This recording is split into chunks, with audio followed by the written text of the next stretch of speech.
Right, well, just Codex review for Death Guard here. They've got their own Codex now and a whole range of new miniatures with the release of 8th edition, and then since then Games Workshop have been releasing a whole load of new miniatures. The army looks very united in sculpting scheme. It's all been done sort of all at the same time, which is really good. Very, very detailed miniatures, so any Death Guard players out there over the years, now is perhaps the most exciting time to collect them. New models, new units as well, which will cover inside their own dedicated codex now. So in this video, just going to run through the different units, different upgrades, talk about tactics as well, what combinations I would go for. I don't collect these. A lot of people have been asking, are they going to appear on the channel? Hopefully they will. We'll see. We'll have to keep an eye out for them in games in the future, but it is a nice army, so we look for a nice strong theme, so it'd be great to have them featuring on the channel. So we'll also cover the bits towards the end, like the warlord traits, psychic powers, that kind of stuff as well. So I'm going to approach this from an angle, if I was to collect these, I'm going to try and pick out units I think would be good. I reckon I would just collect a nice broad spectrum of the different models, because they're sculpted really well. Each one's unique, it seems, which is really good. But we'll take a look at how good they are for gaming purposes here in this Codex review. I've got mine from gamingfigures.com. You can check them out. They do Games Workshop at a discounted rate. If you're in the UK, your order comes to over £40, they give you free postage available as well. So you can check them out. That's gamingfigures.com. They do Games Workshop stuff, a whole lot of other different ranges as well. So, front cover, that's immediately your theme, and then for here it's like this kind of I was thinking about earlier, that sort of 1940s insane asylum kind of colour scheme here. So you've got like the brass rusty kind of fittings that you'd have, and then sort of the old style coloured paints that aren't used these days, that kind of clash of colours. It's very sort of back in the 1940s sort of theme, I reckon. That's sort of the impression I get. And then one of the Poxwalkers has got like a white coat on, so there's that kind of twist, kind of theme to it as well. Hospital sort of, and it matches them because it's very sort of bio warfare zombie type theme going with these. But that colour scheme is nice, and the pink here and the tentacles and stuff, it actually sets itself quite nicely against the other colours that are being used. Nice colour palette there. And obviously this neon mist as well, sort of bio warfare, contaminated air kind of theme going on there as well. So it's a nice inspiration for colours there on the front. You'll see other colour schemes being suggested. Out of all of them, I reckon I probably like the original that they come in. The varieties not so keen on. Again, nice colour palette here. So you've got rust metal and rust glowing red lights here, and again here's this green sort of vapour emitting as well, so it's giving you an idea, definite idea of sort of colour schemes that you could go for. The miniatures are fantastic, and you've got Mortarion here as well, incredible model. So fluff first of all, some new artwork here as well. The tower not doing too well, and they're being sort of eaten up here, so it's kind of scary bio warfare stuff going on. Scary army, I reckon, to come up against. It's not just chaos, but kind of a biohazard version of chaos. Oh, nice. That's the Death Guard background there. Yeah, that's how they were originally. Sad, isn't it, really? They've got so corrupted. So, fascinating storyline, I'm sure. The Plague Planet. Horrid. Real horrible stuff. Looking so corrupted. Yeah, so some different colour scheme ideas here. There's lots of ideas they give you.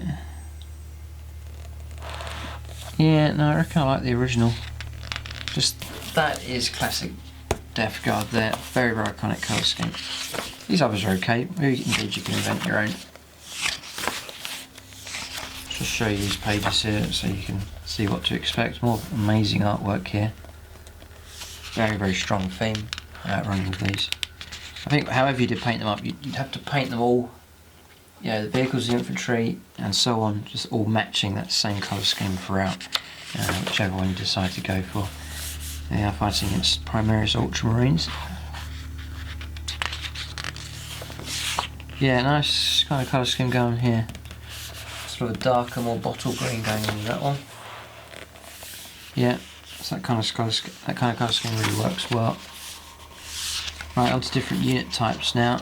Lords of the Death Guard Sorcerers, Noxious Blight Bringers, Foul Blight Spawn, Biologus Putrefiers. Plenty of unit types here. Plague Surgeons, incredible stuff. A Tallyman, find out about his rules. I wonder what the rules are for him. Fascinating stuff. Plague Marines themselves, Blight Lord Terminators there as well. Look at these horrible reactions going on here with these Tempestors here. Chaos Spawn, Death Shroud Terminators, Cultists available for them as well, Poxwalkers, Chaos Battle Tanks, Possessed, Hell Brutes, Defilers, plenty of the Chaos units available for them as well. A Mephitic Blight Haulers, Putrid Bloat Drones, Plague Burst Crawlers, Plague Bearers, Nerdlings. Right, that's that. Demons of Nurgle then all being united in the Codex as well. So it's not really an empty Codex, it's full of units here. Beasts of Nurgle, Plague Drones, and then this is a showcase here. Yeah, it's a nice green. That green matches them. Yeah, it really does. No, it's a good job. I mean, incredible model here. Mortarian's like just an amazing model. Really is well put together. Death Shroud Terminators look really good. The Poxwalkers, very very strong theme with them. Very unique designs, really good. Tallyman, all of these look good. Typhus there. I mean, everything's been redone. It's fascinating. You have to add the Games Workshop here. They've just completely redone them, and they've done a really really good job.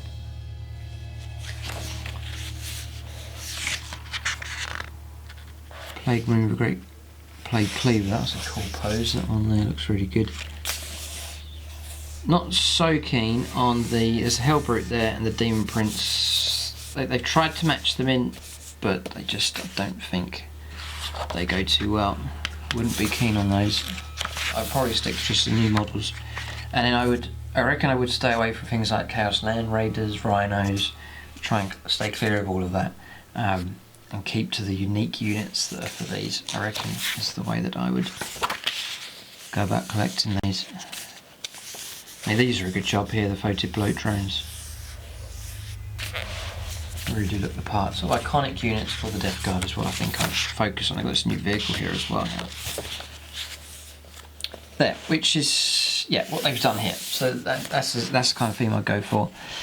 The unique vehicles, infantry, and so on. I think that's pretty much how I would go about collecting them. Okay, so on to the rules now. So, are they any good in general, and then specific units there that are pretty cool. We'll keep a lookout for that as we go through. So, Death to the False Emperor, which is a rule they share with regular Chaos. Each time roll of a 6 for a model with this ability in the fight phase. It can, if it was fighting an Imperium unit, immediately make an extra attack against the same unit with the same weapon. These extra attacks cannot themselves generate any further attacks. You get any 6s you roll, get extra attacks. It's cool. And a lot of the time you are going to be up against Imperial armies, so you'll be using that perhaps half the time. Disgustingly Resilient. Each time model with this ability loses a wound, or a dice on a 5+, the model does not lose that wound. So that's pretty good. It's the old Feel No Pain. It was even better than the old Feel No Pain because there's no instant death involved, which you in 7th edition used to adjust Feel No Pain, but it's just a flat 5+, no matter what you're hit by, so it's pretty good. It doesn't count for mortal wounds though. Plague Weapon. You can roll wound rolls of 1 for a weapon with this ability. Easy rules here to remember really. Then Demonic Ritual. Instead of moving the movement phase, any Death Guard character can, at the end of the movement phase, attempt to summon a Nurgle demon. with this ability by performing a demonic ritual. The character cannot do so if they arrived as reinforcements this turn. Roll dice. Roll up to 3 dice. This is your summoning roll. You can summon one new Nurgle Demon unit with the demonic ritual ability to the battlefield. It has a power rating equal to or less than the total result. Right, so it gives you a power rating. So you can go all the way up to 18. Yeah, between 3 and 18. This unit is treated as reinforcements for your army and can be placed anywhere on the battlefield. It is entirely within 12 inches of the character. It is more than 9 inches away from any enemy model. If the total roll is insufficient to summon any unit, the ritual fails and no new unit is summoned. So you'd have to have that model on standby, a couple of the models on standby, because there's a high chance you're getting that. A Nurgle Demon. Interesting, it's a lot of points there. That's pretty good rules here. If your summoning roll includes any doubles, your character then suffers a mortal wound. If it contains any triples, very unlikely, it instead suffers D3 mortal wounds. So very small price to pay for quickly expanding your army. So yeah, so I reckon you want a spread of characters in your army for starters, and some weak ones there you wouldn't mind losing, or ones that are going to take multiple wounds, and when you think they're worn out or they're going to die, you just quickly try and get someone up. There you go, Nurgle Demon. Very interesting. Right, let's do Wargame. So we'll go on to the first HQ then, Demon Prince of Nurgle. So, power level 8. I take it this can be one that can be summoned. Demon Prince of Nurgle. Says here, summon a Nurgle Demon. So I take it it's this one you could go for, Nurgle and then Demon. Keywords being used there. So correct me if I'm wrong, but I think that's one of the ones you can roll up. In which case you would need to roll an 8 on 3 dice at least to try and bring up one of these Demon Prince of Nurgles, or Nurgle. Okay, so, but anyway, the rules for movement 8, they're pretty quick on the move. And what's cool about these is they're just within the boundary for the rules for the damage brackets. So this guy is just going to fight at full efficiency all the way down to his last wound. So that puts them in a big advantage. Weapon skill, ballistic skill 2+, really good. Strength 6, toughness 6, 8 wounds, loads of damage you can absorb there. 4 attacks, which is a pretty healthy amount. Leadership 10 to 3 up, so that's a brilliant stat line. Demon Prince is a single model armed with a Hellforged sword and a set of Malefic talons. So like this. And that model is good, he would fit in well with the new miniatures. So Hellforged sword is AP -2 and 3 points damage, that's really good. Really good weapon. Malefic talons is strength with user -2 and then 2 damage. Each time a model with Malefic talons fights, it can make 1 additional attack with this weapon. Model armed with 2 sets of Malefic talons can make 3 additional attacks. So you might want to swap out to take 2 talons, and overall you get 7 attacks, which is, yep, that's pretty good. Not too bad. There's no minuses to hit. Pretty good. I mean, you charge him into a character, a regular character, he's just going to cause big trouble. Big trouble. So this model replaces Hellforged sword with a demonic axe or a second set of Malefic talons. So the Hellforged axe, or the demonic axe, gets you +1 strength, AP -3 and 3 points of damage. So a lot more powerful. Put you up to strength 8, but you're on -1 to hit. But having said all that, you'll go down to 3s to hit, which is still pretty good. Yeah, do like the 2s to hit though, it's extremely reliable. Yeah, it's less of a chance of having a really bad melee. So I reckon the Hellforged sword's good enough. It's you know, its output is 3 points damage. It really is good. Depends what you want to go after. If you want to hack infantry down to Hellforged sword and Malefic talons, 1 set of them, you know, and you can get 5 attacks overall, dealing out a lot of damage and 2s to hit. Can't go wrong with that. Not bad at all.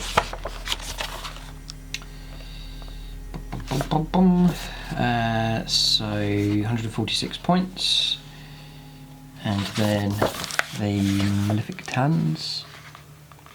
0 points to the one, 10 points if you take 2 of them. It's 156 points. Cheap enough HQ, it's well below 200 points.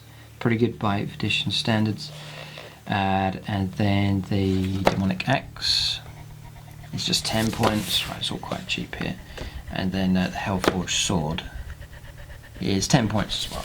So whatever you go for here, it seems it's going to be kept nicely under 200 points. You can give him wings as well. You get movement 12 instead of 8. It's not good to see, but fly's handy enough. That ability as well.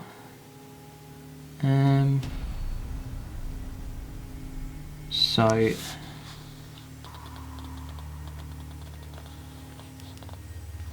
doesn't really say it there. Yeah, it doesn't tell you what the upgrade is for a winged version.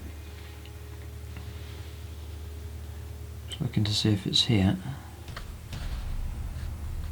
No. Okay, interesting.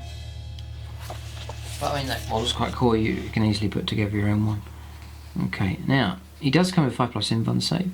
He's got disgustingly resilient as well, so 5+, you're going to ignore those wounds coming through.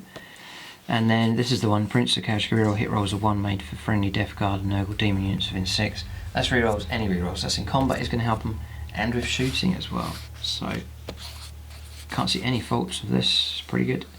You can attempt to manifest 1 psychic power, so you've got Smite available as well. You can attempt to deny 1 as well. And then we'll check out the Contagion Discipline later on. So they're fine. That's a good standard HQ there, decent. Right, so Typhus next. So here he is, 175 points. Includes options, so you're not going to pay any more for him. So again, pretty good, but nicely below 200. Movement 4, oh yes, because it's the Terminator style, so he's slow. Weapon skill, ballistic skill 2+, strength 4, toughness 5, 6 wounds, tax 4, leadership 9, 2 up save. He's armed with the Mastercrafted Man Reaper, the Destroyer Hive and Blight Grenades, and only 1 model per army. So the Destroyer Hive is range, oh it's horrible, range 6, pistol 2d6, strength 4, AP -3. This weapon always hits on a 5+, even when firing Overwatch, regardless of any modifiers. Okay, not bad. Mastercrafted Man Reaper. +3 strength, so that puts him on strength 7. AP -3 and 3 damage. Plague weapon. That's your rerolls. Wounds of 1, I think. So, powerful enough. There's no minus to hit with that. It's a horrid weapon. And a Blight Grenade. Grenade D6, range 6, strength 3. It's a plague weapon. Okay. So, Death to False Emperor, disgustingly resilient for him. Host of the Destroy Hive. Friendly units of Poxwalkers increase their strength and toughness by 1 if they're in 7 of Typhus. So, pretty powerful that. Nurgle's Gift. All Death Guard units within 7 of a friendly Lord of Contagion are surrounded by a deadly aura, plague and disease. Roll a dice for each enemy unit that is within an inch of an affected friendly units. If any friendly affected units that start your turn on a 4+, the enemy unit suffers a mortal wound. Okay. And then Teleport Strike, so it's the usual rules. Terminators, Cataphracta Armour has a 4+ invuln save. You must halve the result of the dice roll when determining how far he advances. Right, so he's very slow. So slow is the key, one of the issues there. He's got psychic powers as well.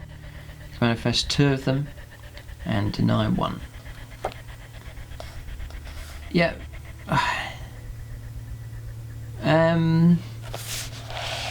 I'd say still like this one here. He's okay, there's nothing to say is bad, but this one here is pretty good. Next one, Lord of Contagion. 120 points, this is a cheaper HQ. Let's see what he does. Movement 4. Right, so he's Cataphract Armour as well. Weapon skill, ballistic skill 2+, strength 4, toughness 5. This is the Death Guard, this is their toughness coming in here. 6 wounds, 4 attacks, leadership none, 2 up save. He's got the Plague Reaper, which is similar to this one. It's +2 strength though, -3 in the AP and 3 points damage. It's a nasty weapon, it really is nasty. You can replace with a Man Reaper, so you can pay the points for that. Okay. And then Death to the False Emperor, disgustingly resilient, Nurgle's Gift. You get that as well. Cataphract Armor and Teleport Strike. Okay, so he's a significantly cheaper version of him. Yeah, I mean, if you're going to town on Poxwalkers, to stick him in there because he grants a good bonus. If you want a cheaper version of him, just take the Lord of Contagion. The layouts are roughly the same. Still on 2's to hit and still got 4 attacks. Still got 6 wounds. Yep. So 120 points. You can get the Man Reaper, 17. Right, so it's cheap. The Plague Reaper will be less. Oh.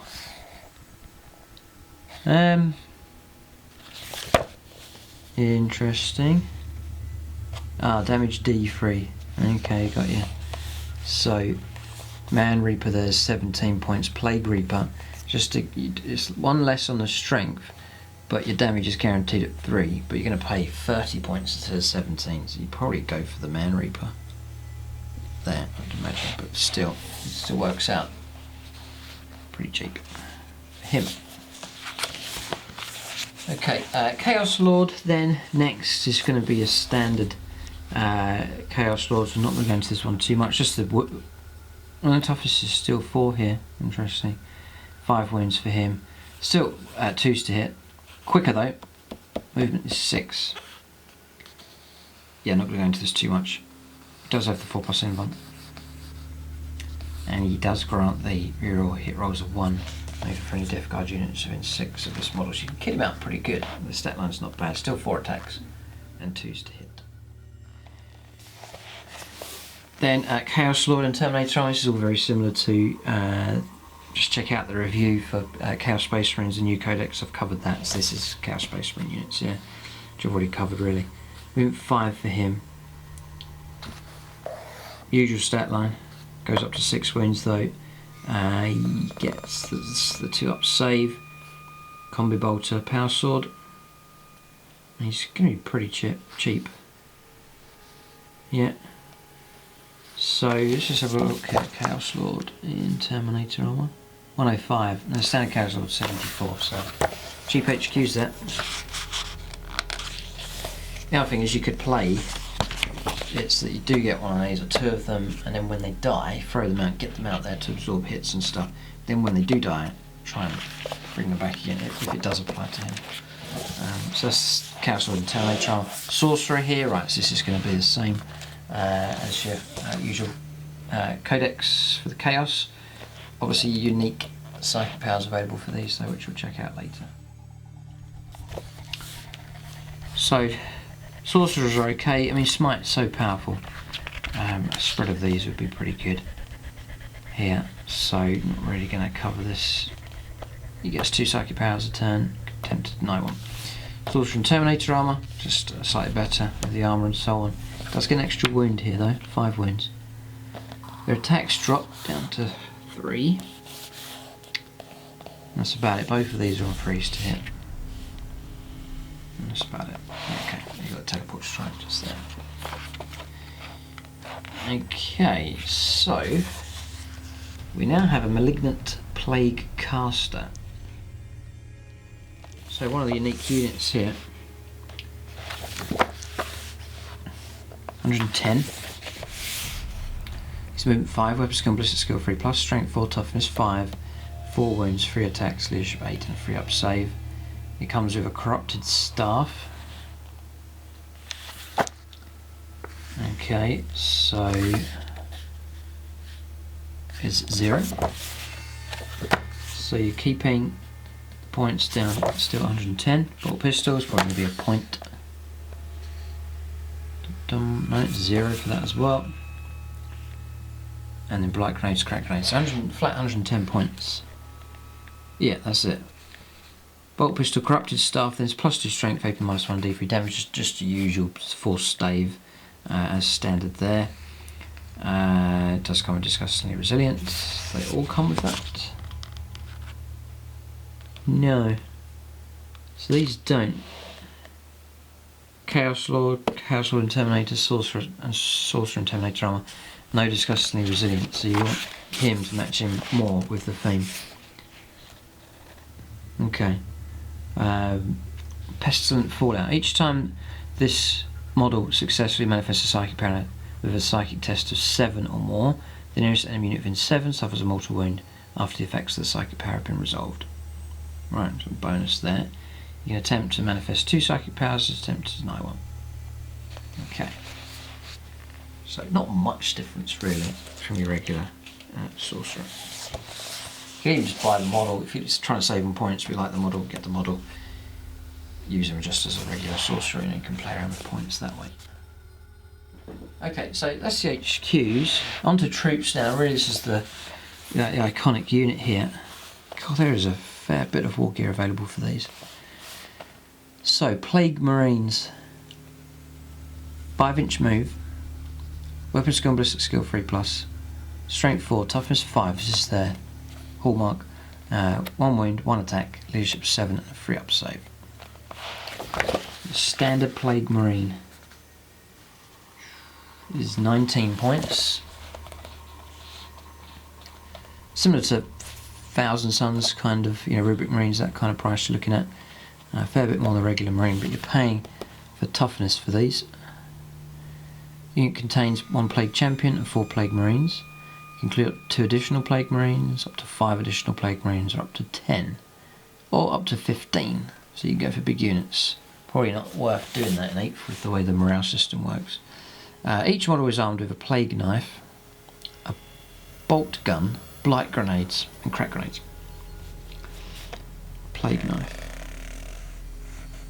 Just a plague weapon, so you're rolling 1s to wound. Wonder if they charge you for it. 0. Okay, so straight 19 points. Because the bolt gun's just going to be standard. Yeah. I mean, it can make a big difference. Your bolters, you're firing bolters, you're getting the hits, and all of a sudden you 5s to wound these guys because they're tough as 5. So it's a good level of protection. So the Plague Champion replaces Plague Knife with a Plague Sword. Plague Sword is you can read off failed wound rolls for this weapon, and that's it. So pretty useless. It's a point if you need that. Plague Champion replaces Bolt Gun with a Bolt Pistol, Plasma Pistol or Plasma Gun, just the usual rules for those weapons. There, the Plague Champion may take a Power Fist, so just access to some regular war gear here. Up to 2 Plague Marines. So I wouldn't bother going for things like Power Fist because you're putting it on. For example, Plague Champion gets 2 attacks. You can freeze to hit. You've got Power Fist and then you need 4s to hit. So you get a chance of getting hit with 1 hit. You've had to pay out for that, so probably wouldn't bother arming him very well at all. Yeah, so the focus for these is just durability. I think because they're tough and they've got this disgustingly resilient rule as well, it's going to be hard to get rid of. So this is your objective holders here. This is the muscle part of your army. As far as weapons, we'll see what some of these unique weapons are like. You're probably looking to engage at medium range, sort of dealing with opponents that do get close, to trying to claim objectives off of you, but then also be able to support with some kind of firepower from long range as well. So up to 2 Plague Marines can each replace their bolt gun with a Plague Spewer, a Plague Belcher, a Blight Launcher, or a Melter Gun, or a Plasma Gun. So we know Melter Gun and Plasma Guns are decent enough. Melter Gun's pretty deadly for taking out vehicles and so on. Check out these other ones.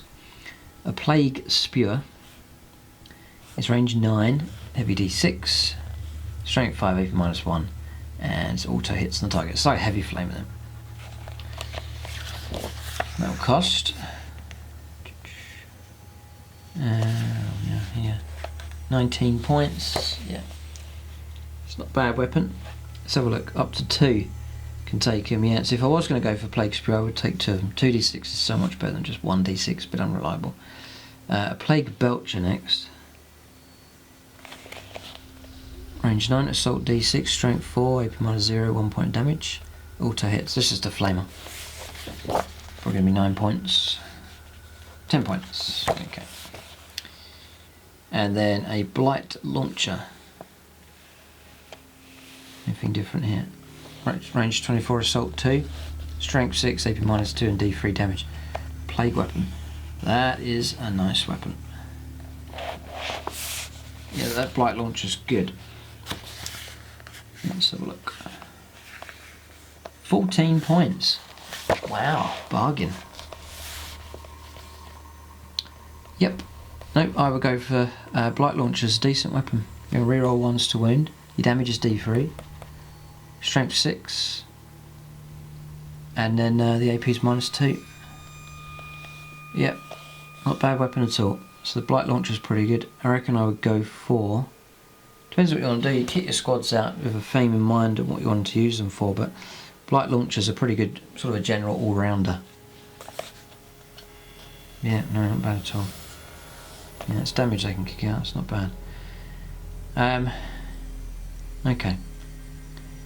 So the Plague Champion, okay. So we're on any Plague Marine can replace their bolt gun with either a Bubotic Axe or a second Plague Knife. So any can take a Bubotic Axe. Any danger here is you only got 1 attack, so is it worth it? Bubotic Axe is...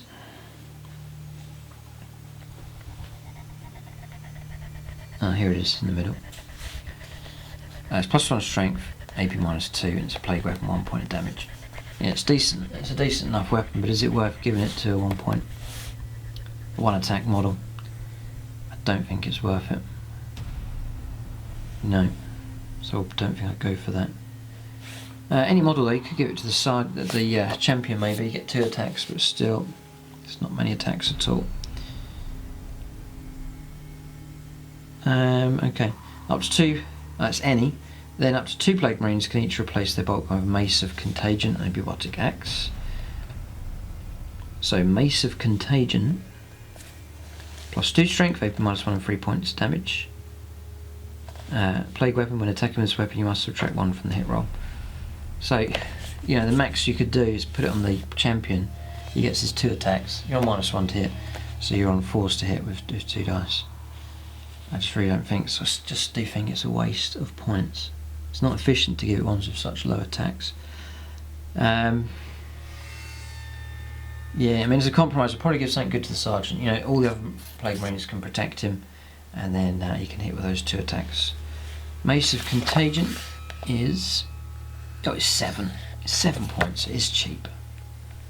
It is cheap. So for that reason, I would consider it. In which case, Bubotic Axe is only 5 points. Yeah, they're cheap enough though.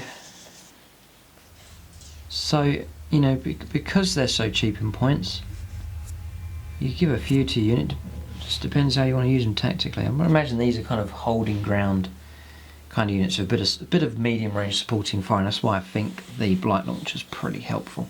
Because look, it's Assault 2, so even if you fight at maximum range, you're still getting the full rate of fire, which is pretty helpful.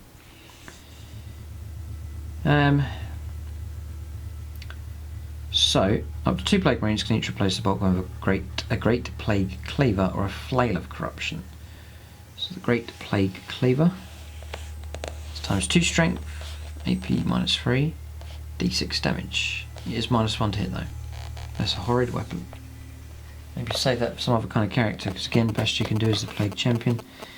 Let's just have a look here. The Great Plague Heaver. 15 points, still not a bad cost really. And then Flail of Corruption. +2 strength, AP -2, 2 points damage. Plague Weapon. Make D3 hit rolls for each attack with this weapon instead of 1. Excess damage from this weapon is not lost. Instead, keep allocating damage to another model in the target unit. All the damage has been allocated, all the unit has been destroyed. It's a brilliant weapon. The Flail of Corruption.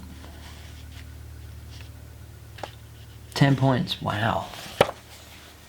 Get more attacks. And it's nasty, it's a nasty weapon. Yep, so I reckon I would go for, out of all the melee weapons we've looked at so far, I would go for the Flail of Corruption. Because you give it to your sergeant, D3 hit rolls for each attack. So he's going to get 2 attacks. It's 2d3 attacks.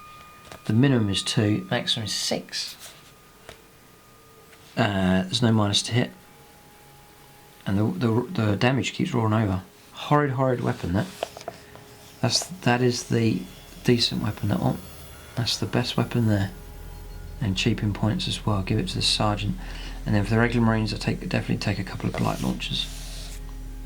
If I was going in after vehicles and stuff, still go for the flail. Because, you know, he's going to get strength 6 fighting. -2, yeah, and 2 damage. Definitely.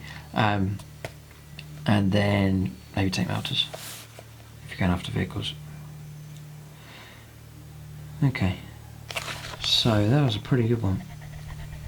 And then 1 Plague Marine with a bolt gun or with 2 Plague Knives can also take an Icon of Despair. Okay. Which is 10 points. We'll see what that does later on. Okay. Oh, it's down here, it's fine. So, units within 6 of any enemy units of an Icon of Despair must subtract 1 for leadership. It's okay, but you're so easily going to forget that in the middle of a game. It's 10 points wasted. I wouldn't bother with the Icon of Despair. They've got disgustingly resilience. They're going to be hard to get through. Durability is good for these guys. Really is good. Vectors of Death and Disease. A Plague Marine armed with 2 Plague Knives, a Plague Knife and a Bubotic Axe or a Mace of Contagion. And a Bubotic Axe has an attack characteristic of 2 instead of 1. Okay. 2 Plague Knives, Plague Knife and Bubotic Axe. Now this rule changes things. So let's have a look here. So your standard is a Plague Knife, which is free of charge. Then your option is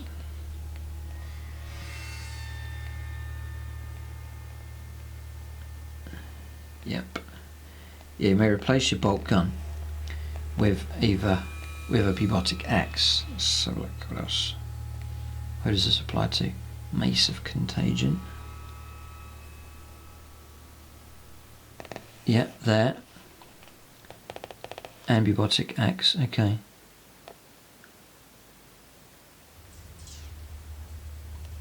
Okay, now I'm just checking because a Plague Marine armed with 2 Plague Knives, a Plague Knife and a Bubotic Axe, that's the free one, and you pay for the Bubotic Axe, which is 5 points. Right, so you're basically getting 5 points for the weapon and the extra attack. Or a Mace of Contagion and Bubotic Axe, you pay 5 points, and then the Mace is 7, so you're paying 12 points to get the extra attack. It seems a bit silly because you're then having to choose which of those 2 you've paid for to then use in the fight. Plus 2 strength, 1 point damage, it's -1 to hit. Or the Bubotic Axe.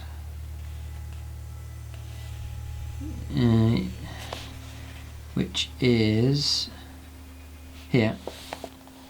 1 point damage. Yeah, no, I would, for that reason then, because of that Vectors of Death and Disease rule, I then would, again, you just have to figure out how you're going to use them, but you want to sort of, I think you need these to be general all-rounders. They can fight to some degree in combat, pretty good at shooting, and then the main focus is they're hard to get rid of.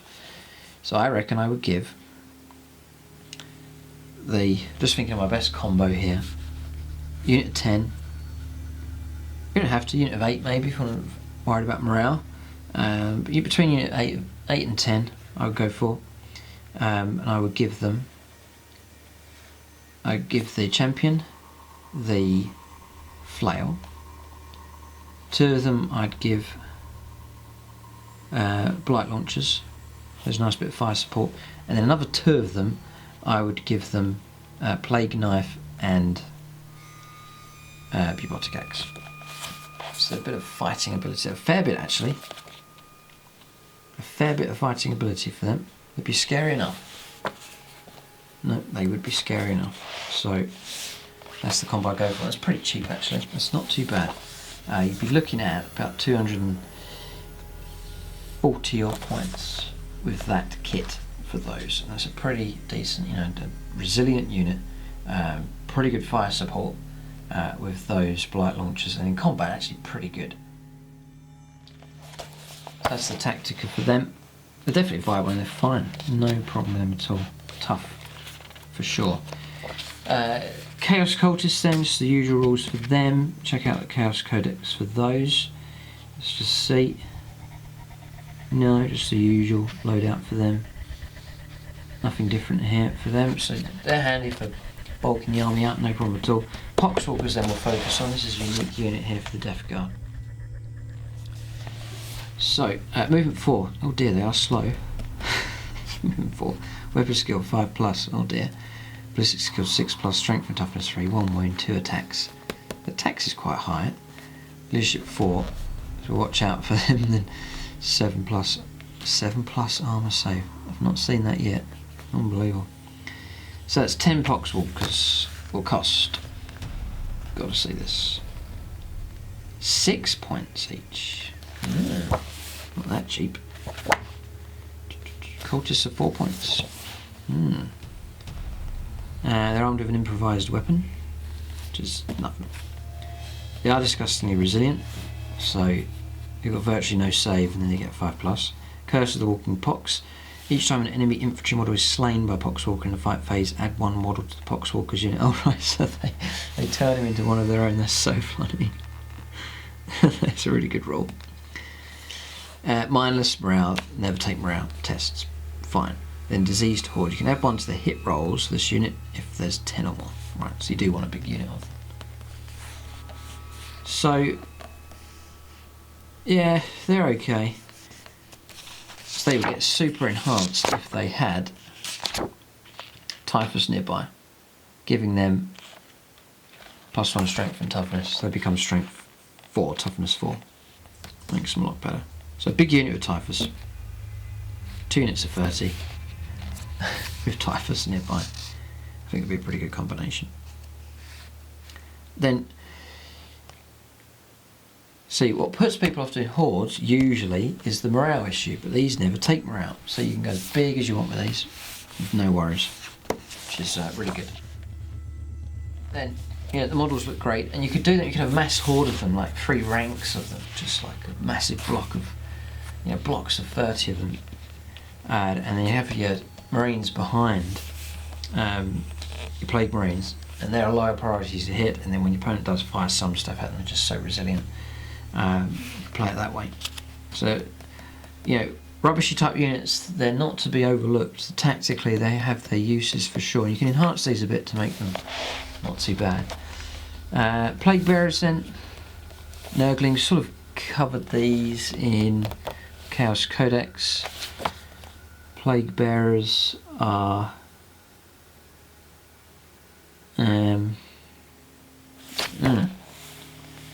Plague Bearers. It's funny, they're over here. 7 points each. So these movement 5, they're quicker than Poxwalkers. Weapon skill and ballistic skill of, they're only a point more. Weapon skill, ballistic skill 4+. Strength and toughness 4, they already come with all this. 1 wound, 1 attack though. Leadership 7 and 6 up save. You get 10 of them in a unit. You can go up to 30 in total. Armed with Plague Swords, which is nothing special apart from you reroll wounds for this weapon. Every 10 models in the unit, 1 Plague Bearer can take an Instrument of Chaos. For every 10 models in the unit, Plague Bearer may take a Demonic Icon. Disgustingly Resilience, they get that as well. You've got 5+ Invuln save. So that's 5+, then 5+. I mean, these are good. Better than Poxwalkers, really. Demonic Icon, you add 1. If you roll a 1, we're making a morale test. For a unit with Demonic Icon, reality blinks. The Demonic Horde is bolstered. No model flees, and D6 slain models are returned to the unit. This is not a funny roll. One you need to remember in the middle of the game. Cloud of Flies. Large groups of Plague Bearers attract great clouds of flies, obscuring them from view. If the unit contains 20 or more models, at the start of a phase, your opponent must subtract 1 to hit rolls. Wow. Instrument of Chaos. It adds 1 to their advance and charge rolls. So Plague Bearers are cool. The only thing to worry about is morale, which Poxwalkers don't have to worry about. That is the handy thing about them. No matter what happens, they're not running. And the models are fantastic. So that's them. And you've got Nerdlings, which are down here. They are 18 points. And they're like sort of scarab type style, movement 5, weapon skill, ballistic skill 4 plus strength toughness 2, 4 wounds, 4 attacks, bishop 7, 6 up save, 3 Nerdling swarms, looking at about 56 points for that. You can take 3 more, up to 6 more. You've got diseased claws and teeth, which is just a plague weapon. Disgustingly resilient for them. Demonic ritual. Mischief makers. When you set up a unit of Nerdlings during deployment, they can either be set up in the deployment zone or anywhere on the battlefield that's more than 9 inches away from the enemy deployment zone. Cool. Squishable. Because of their diminutive size, Nerdlings only receive the benefit of their disgustingly resilient ability against attacks with damage characteristic of 1. Okay. Could easily forget that as well, but that's the rule for them, which is fair enough. And they do have a 5+ invuln. These are all troops here. Yeah, which is nice. Nice options there. And here, 5 troops to choose from. So, you know, far from this being a limited codex for options, that's 5 troops. That's pretty good compared to any of the codexes out there. It's not too bad at all. So, Noxious Blightbringer next. See if he's here. Yeah, 63 points. Cheap. Movement 5, weapon skill and ballistic skill 3 plus, strength 4, toughness 5, 4 wounds, 3 attacks, leadership 8 and 3 up save. He's got a cursed plague bell, plasma pistol, blight grenades and crack grenades. The plasma pistol is going to be 7 points, I believe. Yep. And then the cursed plague bell is 0. So 70 points total for this model. A plasma pistol, we know the rules for that one. A cursed plague bell, strength for the user, which is strength 4, 0 AP, and then 2 points damage, and it's a plague weapon. Ugh. Not that great. It all depends on his abilities, I reckon. Death to the false emperor and disgustingly resilient. So, a toxin of misery. Units must subtract 1 from their leadership whilst within 7 of any enemy noxious Blightbringers. Psychers must subtract 2. In addition, if a Death Guard unit is within 7, when it advances, roll 2 dice and discard the lowest. Oh. Nope. I think it's a waste of a unit, that one. No. There's nothing else to him, so you just get to roll 2 dice for advancing and discard the lowest. Is that it?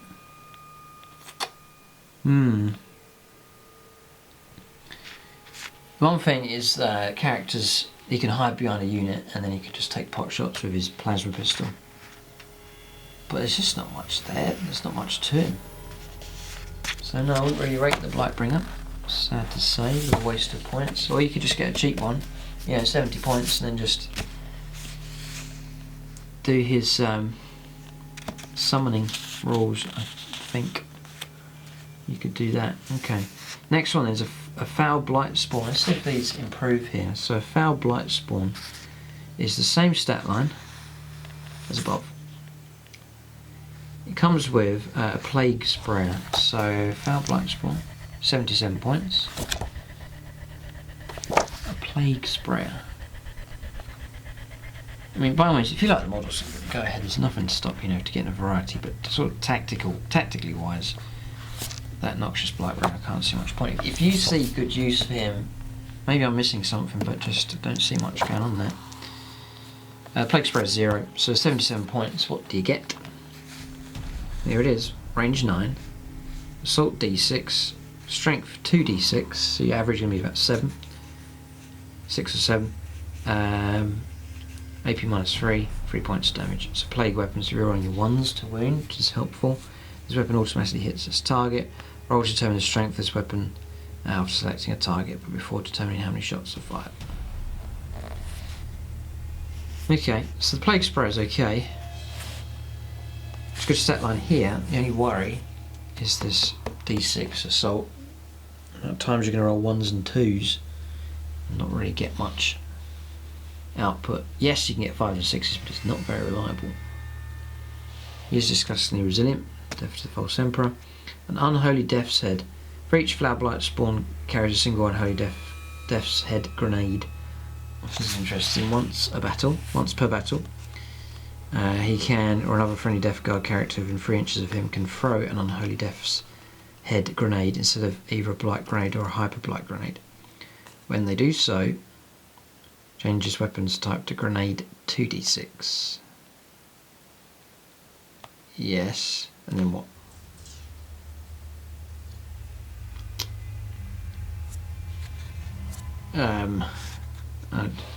It's interesting. So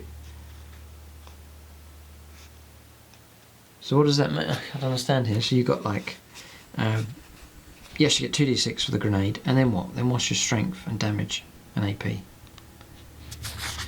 Not sure what they mean by that one. If you know the answer to that, leave it in the comment section. Instead of either a Blight grenade or a Hyper Blight grenade. Okay, so instead of that, it becomes 2d6 grenade, and then what? Then what's your strength and so on. Not sure about that one. Revolting Stench. Enemy units that charge this turn within 7 of this model at the start of the fight phase are struck by a stench so foul they fall to lose their impetus. Such unit does not get to fight first, but can be chosen to fight like other units that did not charge. This ability also affects units that have abilities that enable them to fight first as if they had charged. Right, so handy if you are on the defensive.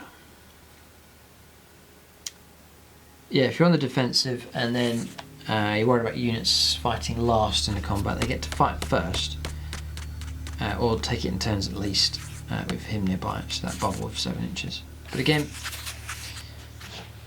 it's not really that amazing here. I'm trying to find a good one. The next one's the Biologos Putrefaction. Yeah, not that blown away by the rules for these. Yeah, like I'm just thinking of trying to compare. Maybe shouldn't do it, but comparing these with like something like a chaplain is about the same kind of points, and you just get like rerolls in combat. Fantastic ability, and the Crozius are kind of decent weapon. But these just not much impact really. The Biologos Putrefaction. He's 74 points. He comes with an injector pistol. 0 points. Plague Knife, Hyper Blight grenades. Interesting. 0. Okay. And then crack grenades as well. It's the injector pistol, range 3. Remember you can fire it in combat on your turn as well. It's pistol 1, it's just the one shot. Strength 4, AP -1, D6 damage. Ouch. The damage characteristic changes to 1 against vehicles, right? So that cuts that idea out. These the usual rules, just comparing them to the other one. Yeah, all the same there as before.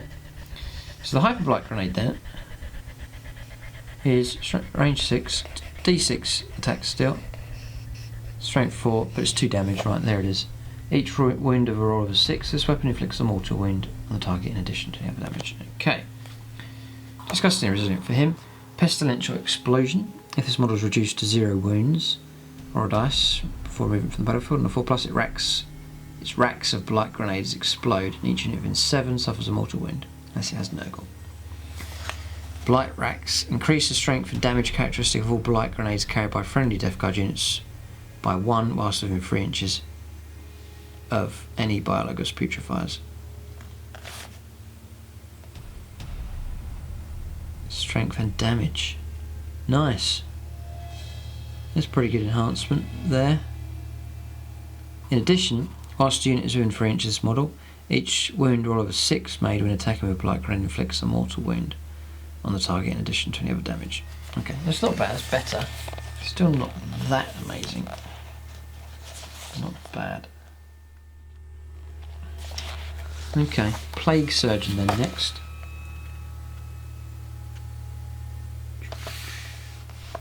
It's 59 points, cheap enough. Bow Sword, 6 points, okay, it's not that much at all. Blight grenades, crack grenades, bolt pistol. Same stats as above. Exactly the same, yeah. So the Bow Sword is just a power sword, it's AP -3. disgustingly resilient. Tainted Narthekium. You may reroll any disgustingly resilient rolls of 1 made for friendly Death Guard infantry units within 3 inches. Right, it's got to keep it pretty tight, but he's helpful enough. He'll save a few, and he's quite cheap. A Gene Seed Thief. Add 1 to all hit and wound rolls made for this model in the fight phase when targeting Adeptus Astartes infantry or Adeptus Astartes biker units. Could easily forget that in the middle of a game. Yeah, again, it's okay. Not bad. Reroll 1s is quite helpful, especially if you've got hordes of Poxwalkers, for example. He'd soon start to pay for himself if you kept him tight to other units. And you could play it like you've got a couple of models within 3 inches and the rest of the unit goes out. I think it would still apply to the whole unit. Yeah, so I think he'd pay for himself quite quickly there. Okay. So these characters, they're not really impressed by these ones. It's a shame because they're all new sort of sculpts, but we'll see. Right, there's still hope here. The Tallyman.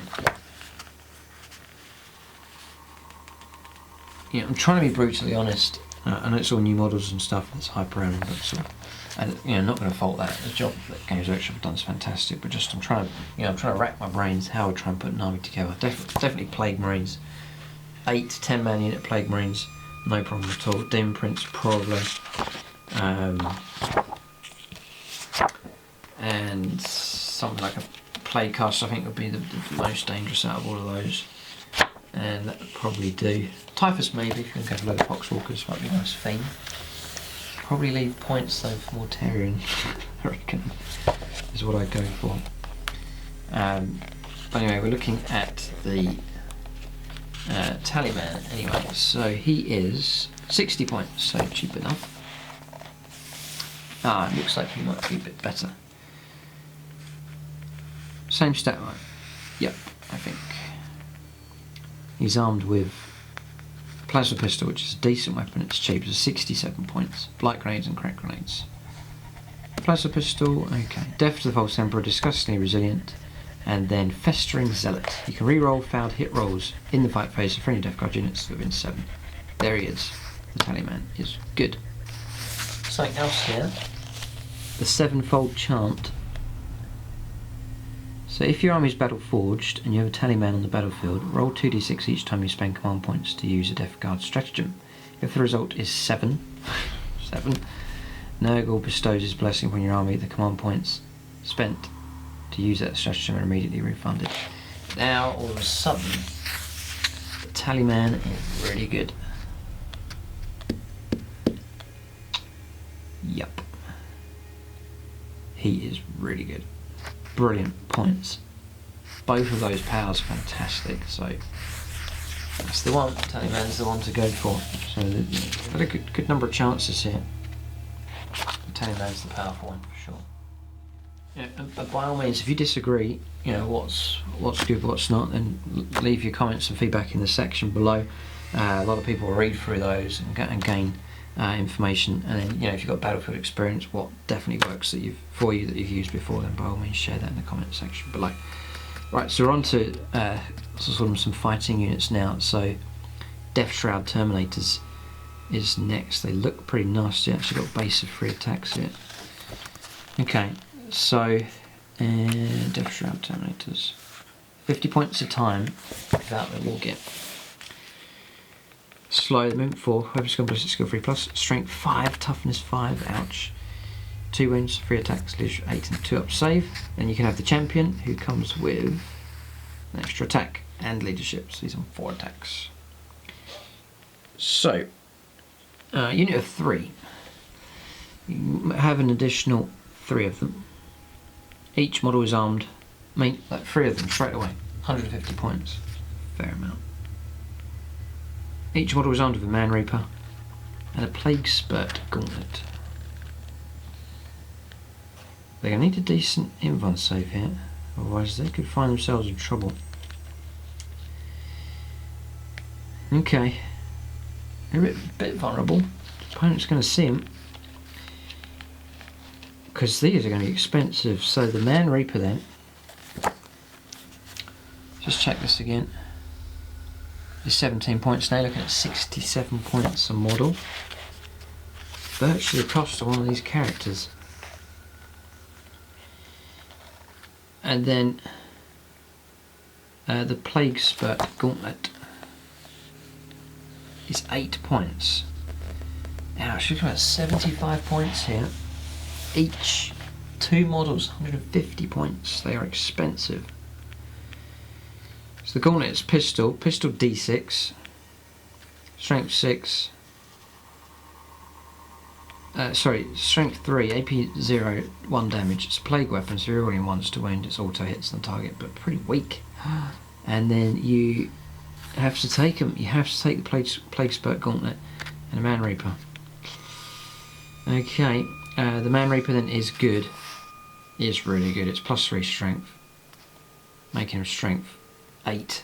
Oh, -3. Oh man, they are pretty good. You know, a unit of 3 of them is going to cause havoc. Even like against vehicles, can cause massive trouble. D3 damage. Real big trouble if they get in close against vehicles. Infantry. You know, going to hack through a lot of stuff. The champion can take an extra Plague Spurt Gauntlet. Don't think I'll bother with that. Disgustingly resilient as well. That helps to some degree. Cataphract armor. They do have the 4+ invuln save, but they're slow on the advance. The Eyes of Mortarion. Death Guard characters, excluding Mortarion within 3 inches, add 1 to their attack's characteristic. Death Guard characters, right, so they help other characters. Interesting. Silent Bodyguard. Roll a dice each time a friendly Death Guard character is hit by a ranged or melee weapon whilst he is within 3 inches of this unit. On a 2+, one of the Death Shroud intercepts that hit. The character is not hit by the attack. The unit is instead. Pretty good, but you're losing your good. It's not like you're blocking it with a drone for tower. This is you're blocking it with a decent model. So you have to be careful of that because you have to roll. So yes, if you want to do bodyguard work, that's fine. But if you get caught out, for example, I don't know, you've got a character you don't really want to protect that much. You have to roll for a 2+ to intervene, so you've got to be careful if you want them nearby your characters or not. Teleport strike available for these as well. I reckon I would they're okay. I would play these as smaller units of 2, even 2 or 3. I reckon that's how I'd play them. Smaller units. Think about it. Yes, because the Death Shroud champion, you don't pay any points for them, you get the extra attack and leadership. So leadership's never going to be an issue. So 2 of them, it's a small versatile little unit. If they get blown away and destroyed, you've lost 100 odd points. Even not that, it's going to be, no, it's 17. God, there's about 135 points for 2 of them. You get 7 attacks at freeze to hit. Then you're bound to get your wounds come through and D3 damage, you're going to cause trouble. And then just the 4 wounds to try and get through though. Yeah, I'm not sure about them. I know the opponent's going to see them and go for them, but that's why I would avoid something like a... Oh no, look, unit contains 2 Death Shroud Terminators and a Death Shroud Champion, so you can, it's units between 3 and 6. I'd avoid a 6-man unit. That's like 400. That's a quarter of the army used up on 6 models. Wouldn't bother with that. Probably go for a unit of 3 of them. It would be more than enough. 2 units of 3 if you really, really, really wanted to. But they are expensive. They're good enough that their wounds would worry about that. You know, and then a 4+ invuln. It's okay, but it doesn't protect them. They are quite vulnerable. Right. So then we got Blight Lord Terminators. Let's have a look here. These are 38 points, so 12 points cheaper to start off with. For that you're going to get, well, pretty good still, you know, all this is all the same.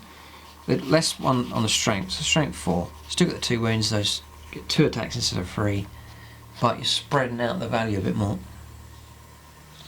2 up saves, do you get that? So they come with Combi Bolter, which is a fair amount of shots. It's going to be 4 shots at range of 12, or up to 24 inches, 2 shots, which is okay. And then a Bow Sword, a Robotic Axe. So you got the Bow Sword here, just a Power Sword, and then the Bubotic Axe, which is not bad. +1 strength, AP -2.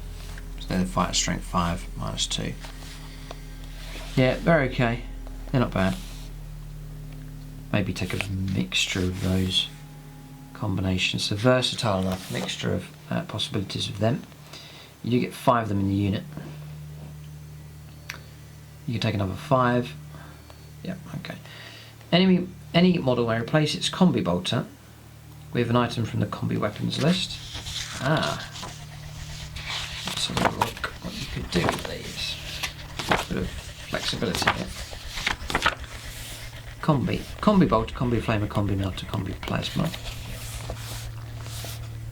So you could have them turn up. Let's have a look, see if this is worth doing this. Now I'm thinking of like a 4 Combi Melters. Now the massive advantage, let's check some points. Combi Bolter. So the Combi Bolter you're already paying 2. Combi Melter you're paying 19, so you can less 2 off that which you've had to pay anyway. So 17 points, is it worth it? You see, I just thinking, yeah, I would go for. I'm just gonna see if you can do something here. I'm just gonna see what you can do. Let's have a look here. I'm wondering if you've seen my idea. Yes, right. Here. Chaos Lord and Terminator armor. Yeah, so you take a small unit of Terminators, say unit of 5 of those Terminators, then take the Chaos Lord, and then with the Terminators take maybe 3, max it out perhaps to 4 Combi Melters, or whatever you want to go for, but I would say, you know, them turning up and the ability to destroy vehicles is crucial. 4 Melters is going to do it. 3 of them in with this unit, and then what you could do is stick another combi on a Chaos Lord and Terminator armor, and then you can equip with decent weapons so that he can then fight and protect, and they can work together as a team. They can bodyguard and protect him, because I'm thinking if you put a Combi Melter on him, it's the same points cost, but it's on 2s, and that's nice and reliable. So you can maybe go one Combi Melter here, 2s to hit, and then 3 more with the Terminators. In 3s to hit, so you're going to get, what, 3 hits, and 3s to win, 2 getting through, 2d6 damage. Yeah, if you really wanted to make it more of a guarantee, to put 1 on him, and 4 inside this unit. But the great thing about Combi now is it's reusable. It's not the one-hit wonder anymore. So, you know, you destroy one vehicle one turn, you survive on to the next, fire another vehicle from a monster screecher or whatever it is. So, I think Combi is pretty helpful. Plasma's alright. Melter can do pretty much what Plasma does, and then with the armor busting ability, so Melter's definitely better. And then Combi Plasma, Combi Melter's not much difference, 15 points and 19. So I would say Combi Melter on 4 of these Terminators. If you want them to have a bit more absorbent for damage, then you can up the unit in size to, you can include up to 5 more, so you can make a unit of 6 or 7, just to add a bit more bodyguard ability to them. Yep, okay. You know, so you've got ones that aren't, you haven't paid out for any extra war gear, and they just absorb the hits, keeping the Combi weapons alive. Okay. Yeah, that's a combination I think I would go for, just a bit of tactics there. Yeah, and the ability with Teleport Strike is you turn up anywhere you want, cause trouble for the opponent. So, Combi weapons. Every 5 models, one Blight Lord Terminator may replace their Combi Bolter with a Plague Spewer is, you've seen this one already, it's like a heavy flamer, okay, which I probably won't bother with that. A Reaper autocannon, heavy 4, strength 7, AP -1, 1 point of damage, range 36. Don't get bothered with that because range 36, why would you?